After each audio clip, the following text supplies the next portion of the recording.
Déterminer la formule moléculaire du sel produit lors de la neutralisation d'un acide et d'une base donnée.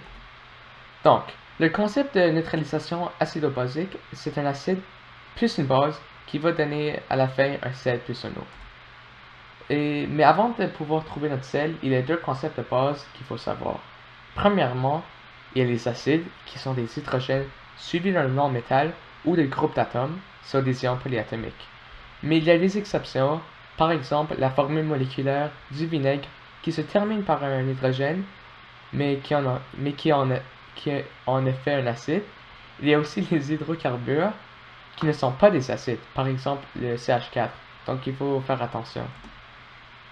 Ensuite, on a les bases, qui sont des métaux ou des regroupements de NH4 qui sont suivis par un hydroxyde, soit un OH. Donc maintenant, on va essayer de trouver un sel. Dans notre exemple, on a un acide qui est le fluorure d'hydrogène sous forme aqueuse et notre base qui est l'hydroxyde de lithium sous forme aqueuse. Donc, première étape, c'est juste identifier les ions présents dans la formation du sel. Et nous, on a un lithium plus et un fluor moins. Le lithium, c'est un plus car l'hydroxyde, c'est un moins. Et le fluor, c'est un moins car l'hydrogène, c'est un plus. Donc, ils doivent se compléter. Et ce sont les ions qui ne sont pas le OH ni le H, car ces deux ions formeront plus tard la molécule d'eau qui est l'H2O. Et nous, on essaie de trouver ce qui reste, donc le sel.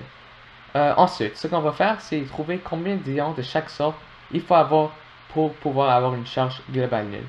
Et pour faire cela, on va aller dans notre tableau périodique et on va regarder il appartient à quelle famille.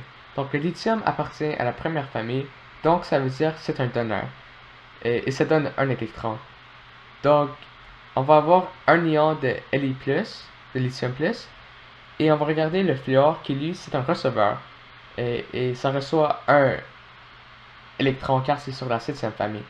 Donc on va avoir un ion de lithium plus et un ion de fluor moins. Et notre dernière étape, ça va juste écrire notre formule chimique du sel. Et on fait ça en mettant les deux ions ensemble. Donc on a lithium et fluor. Donc ça va être fluorure de lithium. Et on va pas avoir de nombre car c'est juste un lithium plus et un fluor moins. Et ouais.